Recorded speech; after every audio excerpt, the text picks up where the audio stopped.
wisdom, natututunan mo yan pag marunong kang makinig at aminin mong hindi mo alam lahat ng bagay. Because proud people, they will never acquire wisdom because they will always think, I know everything. You don't need to teach me anymore. Samantalang ang taong humble, makikinig yan. I need to learn. I admit that I don't know everything. I am willing to learn. Kaya walang taong alam niya lahat ng bagay. Only Jesus knows everything. Tao, hindi natin alam lahat ng bagay. We need each other.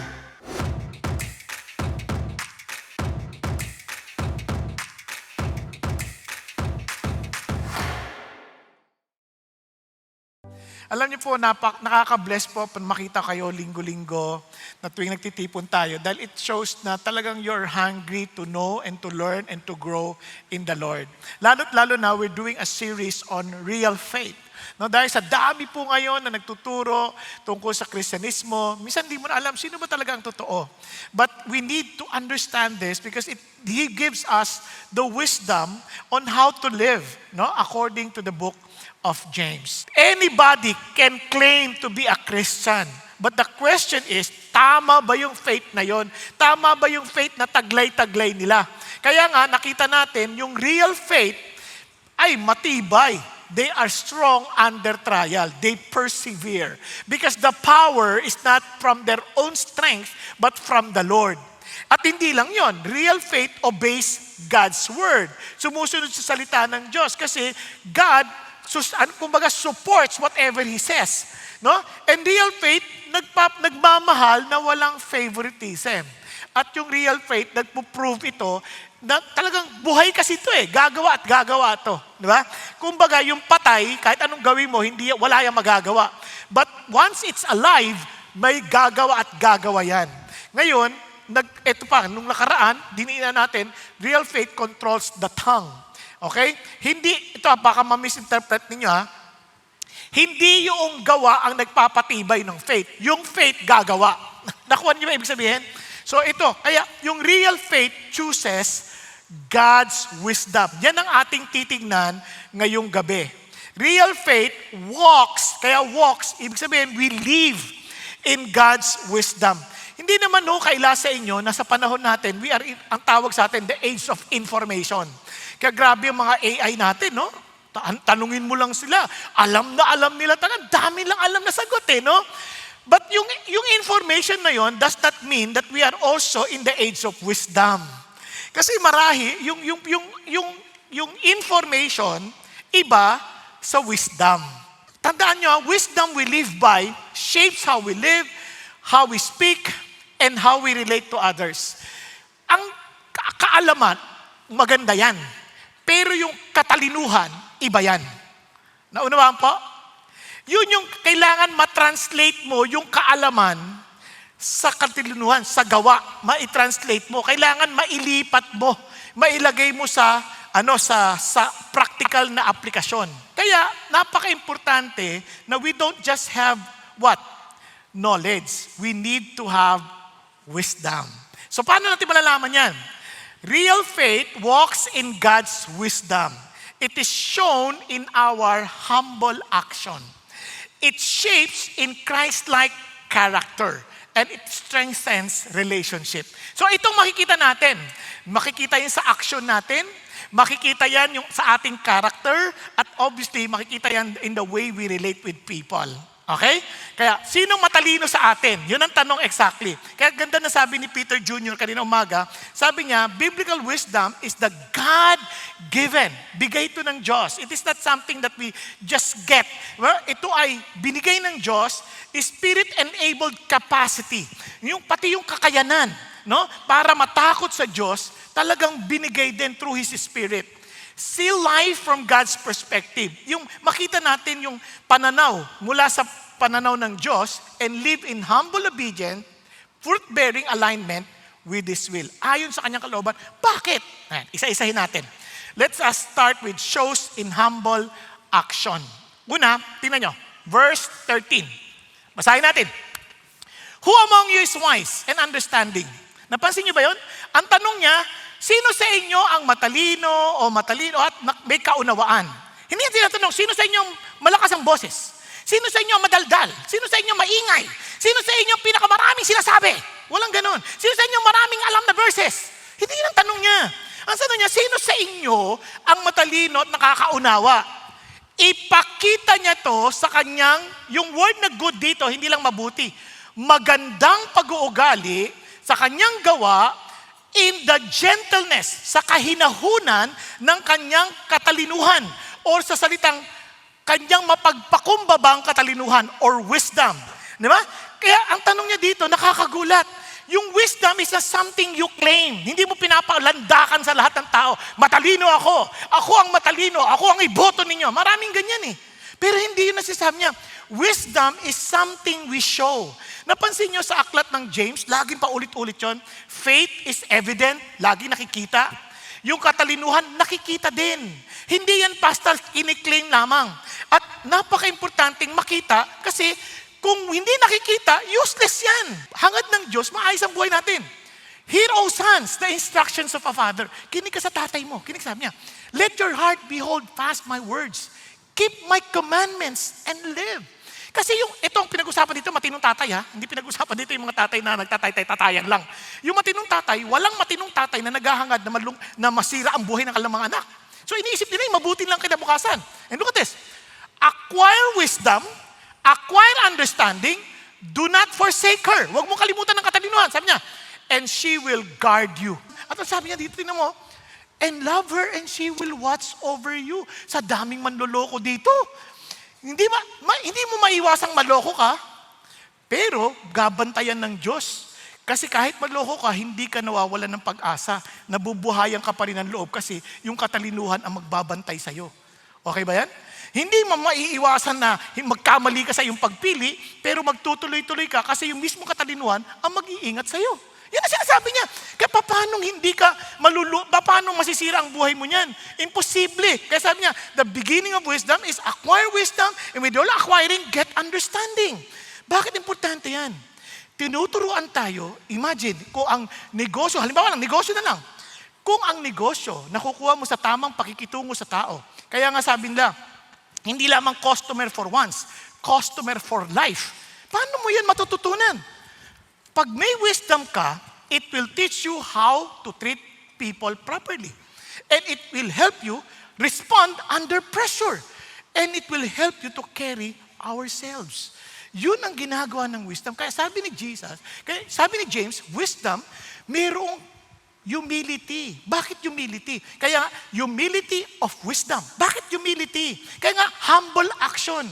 Kasi ang wisdom, natututunan mo yan pag marunong kang makinig at aminin mong hindi mo alam lahat ng bagay.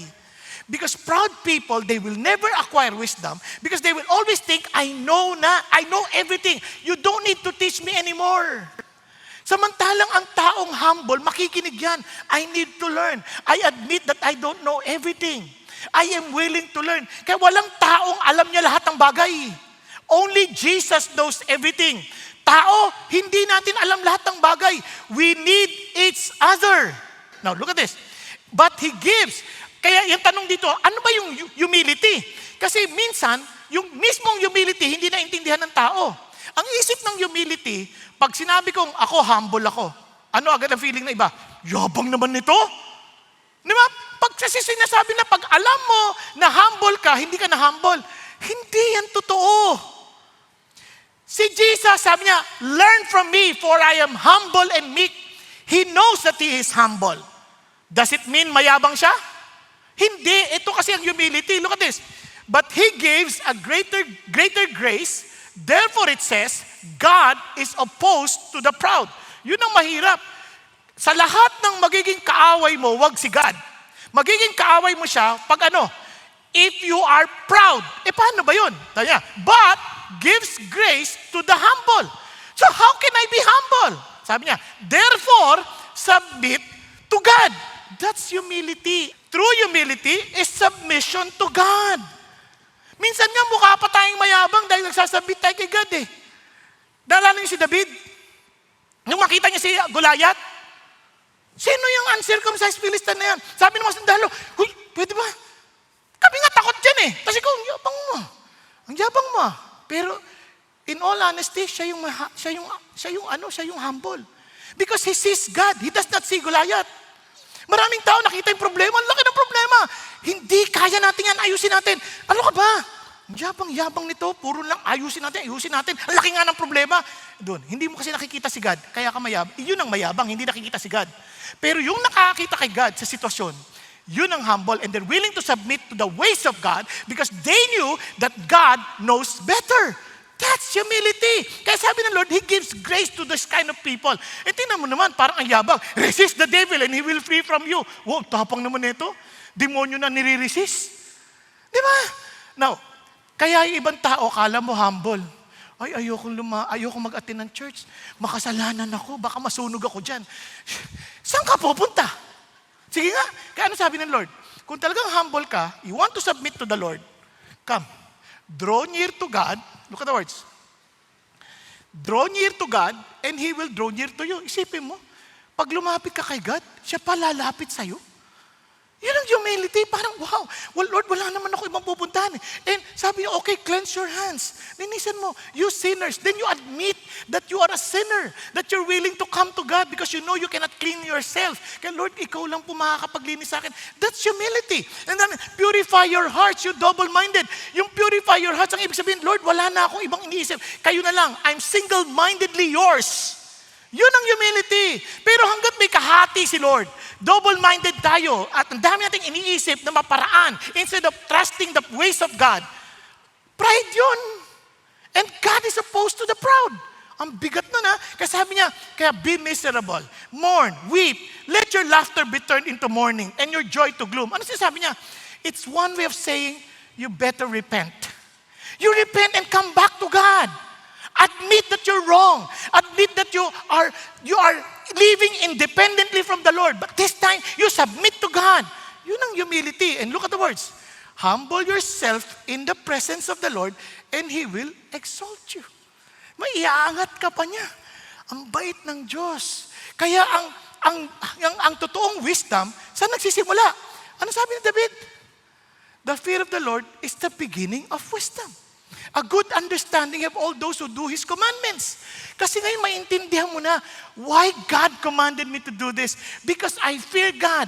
I may not fully understand it at first, pero little by little I'm beginning to see the logic of His commandment. I'm beginning to see how He cares for me. I'm beginning to see that He knows better than I do. Tingnan niyo po. And the fear of the Lord is the beginning of wisdom. Dahil sa takot mo sa Diyos, you don't do anything that displeases the Lord. Di ba? Kaya yun ang challenge sa atin. Kaya tingnan ninyo, tayong mga Christians, since we have surrendered our lives to Him, anong tawag sa atin? Mga wise people. So He expects us to walk as wise people. Tingnan mo sabi niya, therefore, be careful how you walk. Ingat kayo. Not as unwise. Bakit sinasabing not as unwise? Kasi you're not supposed to be walking that way anymore. Dahil hindi na kayo unwise. You are wise people. But you have to be very careful. But as wise, makimain ka. Paano? Making the most of your time. Gamitin yung bawat sandali. Because the days are evil. Hindi naman yan kaila sa inyo. Nasabing ganoon. So don't be foolish. Sabi niyo, huwag kang mangmang. Paano? Understand what the will of the Lord is. Ano ba yung will ng Diyos? Look at the will of God. Tuloy lang natin. Verse 18. Be filled with the Spirit. Yun ang will ng Diyos. For us to be filled with the Spirit. Not with anything else. Not with wine. Not with anything else. Sabi niya, paano ko malalaman? Tingnan nyo. Matetest nyo agad. Your heart will be filled with what? With songs for the Lord. Di ba? Speaking to one another in psalms, in hymns, punong-puno ka ng sayang hindi mo maintindihan. Because you know that your time is not being wasted. You're spending time with the Lord kasi yung wisdom comes to that. Yung isipin yung mga kanta natin, ang sarap sa lead me to the cross. Diba? Ang sarap na Lord, every time may meron kong gagawin, lead me to the cross. Yung puso mo parang may sariwang kanta na masaya, hindi puro malungkot na lang, sinaktan mo ang puso ko. Ano kanta yan? Walang saysay eh. Samantalang kung inasasabi mo, Lord, di ba yung kanta mo na nagsasabing, Lord, mananatili ako sa iyong lilim. Parang wow, panatag na panatag ang iyong kalooban. Di ba? Tapos ito pa sabi niya, always giving thanks for all things in the name of our Lord Jesus Christ. Walang lugar ang reklamo, walang lugar ang mga masasamang kaisipan. Kasi sabi nga ni James, so tingnan nyo, is do not complain. Sa ibang translation, do not grumble. Alam niyo ba yung sabihin ng complain dyan at saka grumble? Yung umiikot ang mata. Ganyan. Pag may sinabi sa'yo, ay, nako, yan na naman. Umiikot yung mata. Kasi sabi niya, do not. Sabi niya, against one another so that you yourself may not be judged. Behold, the judge is standing right at the door. You are so aware of the presence of your God, the very judge, na siyang alam mong that's where the wisdom begins. Diba? Alam mo yung reality ng Diyos. Balik tayo, sabi niya sa Ephesians, sabi niya gano'n, and be subject to one another in the fear of Christ. Yung ating galang kay Kristo. Yun nagtuturo sa ating makinig. Yun nagtuturo sa ating matuto. Yun nagtuturo sa atin na hindi lang tayo ang nasusunod. Kasi we are living for Him. And that is exactly the essence of wisdom. Ito ang amazing part na sabi ng Lord. Balik tayo. Tingnan nyo. Ang tinutuloy, let your gentle spirit be known to all men. The Lord is near. Di ba yung word na humility, nakita nyo kanina ang pagkakasabi, gentleness of wisdom? Yung gentle na word, hindi yan weakness. Hindi yan, yung weakness kasi, hindi weakness. It is a controlled strength. Yung lakas mo, kontrolado. Kaya mas malakas ka kasi nakokontrol mo yung galit, nakokontrol mo yung action. Bakit? Kasi you know that the Lord is near. He is your judge. Di ba, naalala nyo yung kahit sa words, di ba? Let your yes be yes and no be no, that you will not fall into condemnation. Ano sinasabi niya? Kaya ang Christian, madali, hindi mo puproblemahin. Hindi mo kailangan magsinungaling. Every time we speak, dapat, because of the presence of God, wisdom lang to. Lagi kang magsasalta ng katotohanan. Bakit? Kasi you're always under oath. Let your yes be yes and no be no. That you are to tell the truth, nothing but the truth, so help me God. Because our judge is near. Ganon din sa meekness. Ano sabi ng Lord? Tingnan niya, ito yung wisdom. It requires what? Knowledge, then it requires understanding. You need to know, ito yung knowledge, then this data, kailangan maintindihan ko how it works, then I have to apply it. Yun ang wisdom. It is the applied knowledge. Now, kaya tayo sabi ng Bible, therefore, everyone who hears these words of mine and acts on them may be compared to a wise man who built this house on the rock. Di ba? Talino. Sabi niya, bakit? And the rain fell, and the flood came, and the winds blew and slammed against the house. And yet it did not fall, for it had been founded on the rock. You want your life to be strong enough? Then you better listen to God. And apply it. Kasi si God ang susuporta sa atin. Lord, ang hirap eh. Relax ka lang. I will be with you. I will support it. Ako yung may kapangyarihan. If you know that I am in control of the future, then you better trust me on this. Di ba? Kaya sabi ng Bible, tinan nyo, this book of the law shall not depart from your mouth, but you shall meditate on it day and night. For what? So that you may be careful to do according to all that is written in it. Hindi lang yung memorize mo, alam mo paano gawin. Kaya tingnan natin, ano ba yung produkto natin? Kaya nga, the true wise person doesn't have to announce it. Gawin mo. Show it. Paano? Kaya sabi ni Jesus, they will know that you are my disciples because what? You have love for one another. Kaya, wisdom doesn't shout. Wisdom doesn't dominate. Wisdom doesn't rush to be right. Wisdom walks humbly. In our wisdom makes us harsh. If our wisdom makes us harsh, proud, impatient, or dismissive of others, it is not from God. Di ba, minsan akala natin magaling tayo, pero wala tayong pasensya. Madali tayong mainis. Nagagalit tayo sa iba. Yung wisdom na yan, hindi galing kay God yan. Nakuha? Andiyan pa kayo? Kaya at least madali natin makikita kayo. With humility comes wisdom. Dahil yung wisdom shapes Christ-like character. That makita si Jesus sa atin. Kaya tingnan nyo, sabi niya, but if you have bitter jealousy, alam niyo yung jealousy, no? Yung pagka mainit, binubuksan ng ganyan. Jealousy yun. Dinignan ko lang, gising ka pa. Anyway, hindi yun. Jealousy. Di ba yan? No? And selfish ambition in your heart. Do not be arrogant, so lie against the truth. Sabi niya, this wisdom is not that which comes down from above, but it is earthly, natural, and demonic. Lupit, no? No, tuloy pa tayo. For where jealousy and selfish ambition exist, there is disorder and every evil thing. Now, but the wisdom from above, so nakita nyo na, is first pure, then peaceable, gentle, reasonable, full of mercy and good fruits, unwavering, without hypocrisy. And look at those. And the seed whose fruit is righteousness is sown in peace by those who make peace. So ano napansin niyo? May dalawang klaseng wisdom. Merong counterfeit wisdom or false wisdom. Merong tinatawag na godly wisdom. Yung wisdom na natural, earthly, natural, that's demonic. Meron din yung wisdom that comes from above. Yun ang sinasabi niya. So how would I know anong wisdom ang ginagamit ko? Sabi niya, if there is bitter jealousy or envy, ito yung naiinis ka sa tagumpay ng ibang tao. Minsan, naiinis tayo sa promotion ng ibang tao. Sip-sip kasi yan eh. Kasi yan eh. Arte-arte kasi yan. Wala nang ganon. Kahit ano pa sila, minsan ganun tayo, pinakakita, uy, may bago na naman siyang kotse. Siguro kurakot yan. Wala nang ganon. Huwag naman sabihin, taga-flood control siguro yan. Hindi. Matawa na tayo kung ano man yung kanyang tagumpay sa buhay. Huwag natin pag-isipan ng kung ano-ano. Di ba?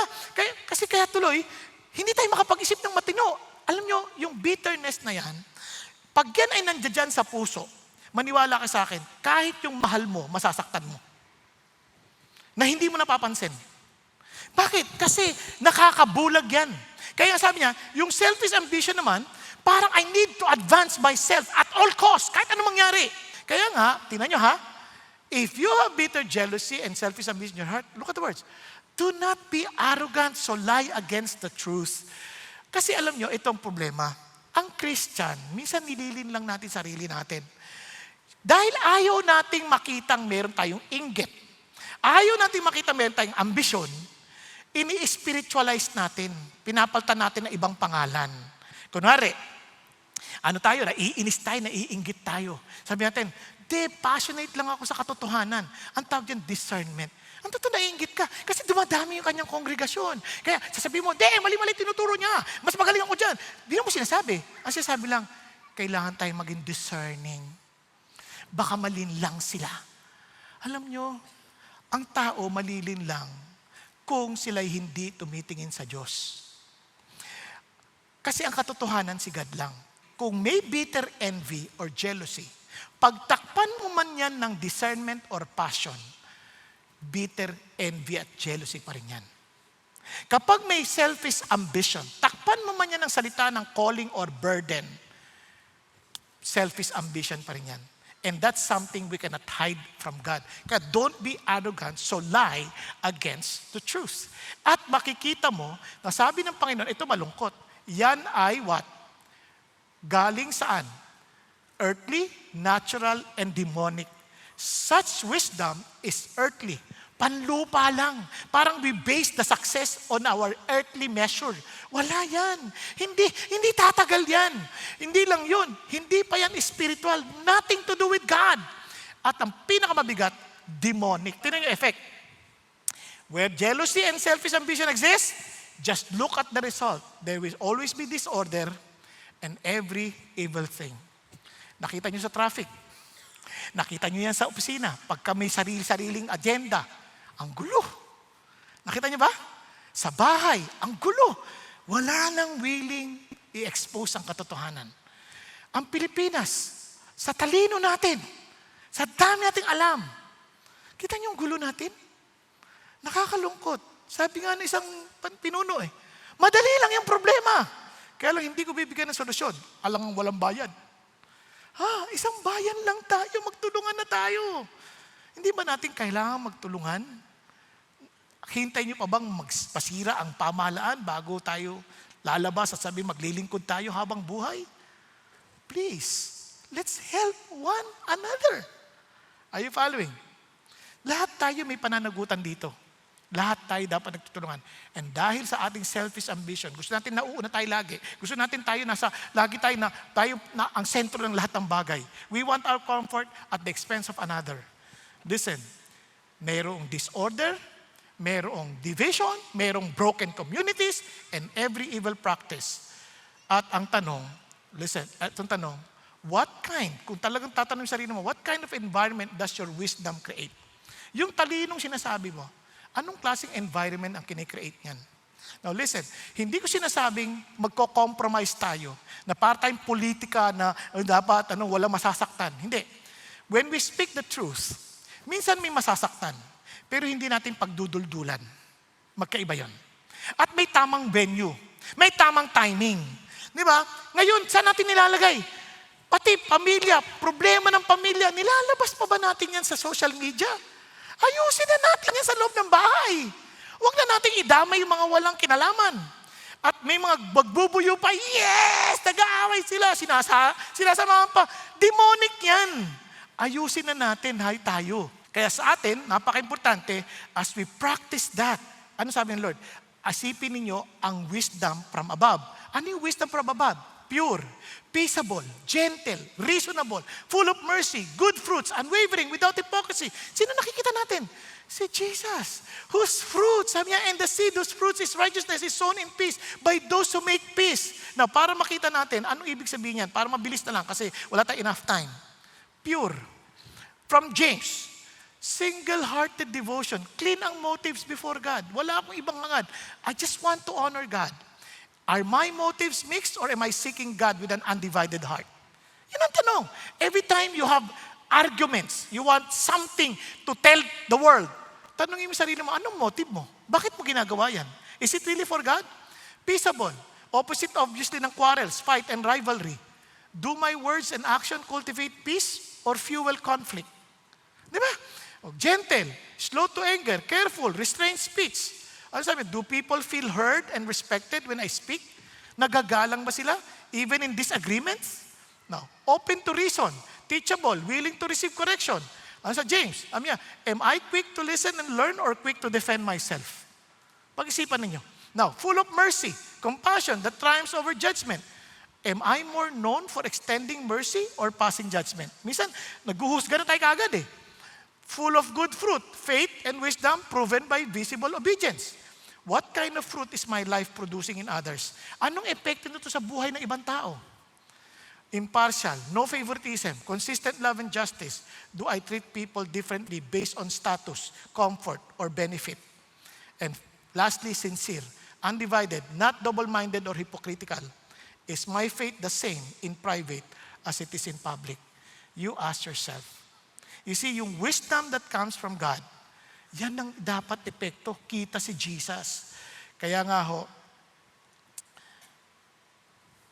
the seed whose fruit is righteousness. Ano sinasabi ni James dito? Ito sinasabi niya, yung ating effect dapat, yung peacemakers, sow in peace, reap harvest of righteousness. Kasi bawat salita natin, binhi yan. Bawat action natin, binhi yan. Attitude natin, binhi yan. Kaya may epekto yan sa buhay ng ibang tao. Now, this is something that we need to learn. Kaya you will know them by their fruit. You see, friends, wisdom is not proven by how convincing we sound, but by what our lives produce. Kaya naman, it strengthens relationship. No? Tingnan nyo. What is the source of quarrel and conflicts among you? Meron ba kayong away sa bahay? May away ba kayo sa opisina? May away ba kayo sa eskwelahan? May away ba kayo sa kaibigan ninyo? Anong problema? Ano ba yan? Baka naman kayo may personality differences. Baka may mga irreconcilable differences. Hindi yun ang binanggit ni James. Anong binanggit ni James? Is not the source your pleasure that wage war in your members? Ano sinasabi niya? You lust and you do not have, so you commit murder. You're envious and cannot obtain, so you fight and quarrel. You do not have because you do not ask. Ano sinasabi ni James? The conflict starts inside. Yung gulo natin, ipo-project natin sa labas. Okay, it's not about differences in personality. It is not about differences in methods. It is not about differences in style. Wala doon. It is more of our problem within. Kaya meron tayong desire, hindi masama yung desire. Ang problema, yung disordered desire. Mali yung pagkakaayos ng ating desire. We have desire. That desire is a gift from God. Pero pag mali na, it becomes our God. Naku, it will create lots of problem. Kasi nga, yung desire, naging siya na yung sentro. Hindi dapat. At ang problema pa, hindi mo na may pag-pray. Sa halip na hingin mo sa Diyos, because nobody in this world can satisfy what we want in life. Only God can. Hindi yung asawa, hindi kaibigan, hindi sino mang tao. Only God can satisfy us. Kaya tell God our concern. Nainggit ka na wala kang ganung posisyon, you tell God. Di ba, hindi mo masama yun, sabihin mo sa Diyos. And He will tell us what we need to understand. Kaya nga alam niyo po, ang ganda, kung maintindihan lang natin ito, mabibless ang ating pamilya. Alam niyo, itong malungkot, sometimes even in our prayers, pag mali yung ating direksyon, pati yung prayer natin, nagiging corrupt. Tingnan niyo, basahin natin. You ask and do not receive because you ask with wrong motives, so that you may spend it on your pleasure. When our desire becomes our God, lahat nagiging corrupt. Sa halip na ang objective natin sa prayer ay relationship, lagi siyang nagiging tool. God becomes a means, not the goal. So friends, listen to this. Ang ating relationship sa Diyos ay talagang siya yung mag-aayos kapag lumakad tayo sa kanyang katalinuhan. Ngayon tanong, tayo po, mapapansin nyo, ang hirap napaka-selfish talaga natin Ang hirap mabuhay sa ganoong katalinuhan. So ano ang ating pag-asa? Ito ang ating pag-asa. Praise God, hindi tayo iniwan ng Diyos in a limbo. Sabi ng Lord, but to those who are the called, both Jews and the Greeks, kahit sino ka man, iisa lang din ang solusyon. Christ, the power of God, and the wisdom of God. Christ is who we need. He is the wisdom of God. Paano? Where wisdom grasped our wisdom, kumukuha, His wisdom gave. Where our desires consumed, His love sacrificed. Where our pride divided, His humility reconciled. Friends, James is not calling us to be smarter. He's calling us to surrender to Jesus. Kaya naman, listen to this. Friends, we need to admit to God. You see, wisdom is not about winning. Wisdom is about becoming Christ-like. Kaya sa marami sa atin sa buhay, ang dami nating nawala because we're not honest enough to admit we need God. Kaya sabi ni Jesus, you want to be wise? Come to me. Those who labor and heavily laden, and I will give you rest. Be honest. Come. Alam kung pagod ka na sa buhay mo, you're trying your best to live your own life, to live a life na gusto mo in your own terms. Sabi ni Lord, come, I will give you rest. Take my yoke upon you, for my yoke is easy and my burden is light. In fact, sabi nga ni James, if you lack wisdom, come, and I will give it to you generously without finding fault. Hindi na kita susumbatan. Lapit ka lang. Hindi na kita susumbat. Lapit ka lang. Bibigay ko to ng malaya sa'yo. Tayo pong lahat ay yumuko at pumikit sandali. Mga kapatid, ikaw lang din naman nakakaalam ng totoo mong kalalagayan sa buhay. Alam mo kung masaya ka sa kinalalagyan mo o hindi. Alam mo rin naman kung talagang masasabi mong yung buhay mo is indeed worth living for. It is something that I would not exchange to any life. Dahil alam mo that you are living a life with wisdom. But you have to admit naman, kung sakaling talagang hindi naman talaga, then be honest. Jesus is offering Himself, the very wisdom of God. God is telling you, come to me and I will give you rest. Those who are weary, those who are heavily laden, come, learn from me. For I am humble and meek. Maging tapat ka, maging totoo ka. If you need Jesus today, you want rest, then start by bringing back once again the honor and the glory belongs to Jesus. Have a fear of Christ in your heart. Take Him, receive Him, choose Him to be your Lord and to be your Savior, no longer yourself. Kapatid, kung yun ang loobin ng puso mo, be humble. Itaas mo kamay mo sa Panginoon sa Kristo mo, Lord, ako po yun. I need you. I surrender myself to you. Yes, yes, yes, thank you, Lord. Hallelujah, thank you, Jesus. Yes, Lord, I raise my hand as a surrender to you. I admit, Lord, that I've been trying to live my life in my own terms. But now, Lord, I'm surrendering myself to you. I accept you as my Lord and my Savior. I accept, Lord, that I cannot even save myself, but you are my Savior. Thank you for dying on the cross for my sin. Thank you, Lord, that you rose again from the dead. Lord, thank you that you even promise your Holy Spirit to empower us in order for us to live the Christian life. Lord, I raise my hand because I surrender my life to you. Lord, reign in me, Lord. Make me the person that you want me to become. Thank you, Jesus. Hallelujah. If you prayed that prayer, the Lord answered you. And as He promised, the Lord of wisdom will grant you the hunger and thirst for His word, that you will begin to really desire, not only desire, but to act on His teachings and apply it in your own life. Because wisdom is applied knowledge and understanding from the Lord. Thank you, Jesus. Hallelujah. Father in heaven, I thank you, Lord God, that you know everyone in this room. And thank you, Lord God, that you will empower those who raise their hands before you and allow them to experience the truth of your Lordship in their lives. But I pray for every family we represent, even for those who are watching online. I pray, Lord God, to allow all of us to live and walk in your wisdom. Lord, with humility, Lord, with Christ-like character being formed in us, O Lord. And thank you, Lord God, that you will also teach us on how to fix our relationships at home, in our office, in our, Father God, in our community. Lord, allow us, Father God, to be the catalyst of change, that people will desire you because as they see us, Lord, reflecting you in our lives, reflecting the very wisdom, Lord God, that you have placed upon our hearts. Thank you, Lord. We don't need to shout. Help us to show the wisdom that you have given us. Allow us to be careful to walk, Father God, in wisdom. Lord, not, Father God, not wasting our time, O Lord, with things that are not necessary. But help us to do your will always. Being filled with the Holy Spirit every time and every moment. Always rejoicing before you. Thanking you for all the things that you allow to happen in our lives, Lord.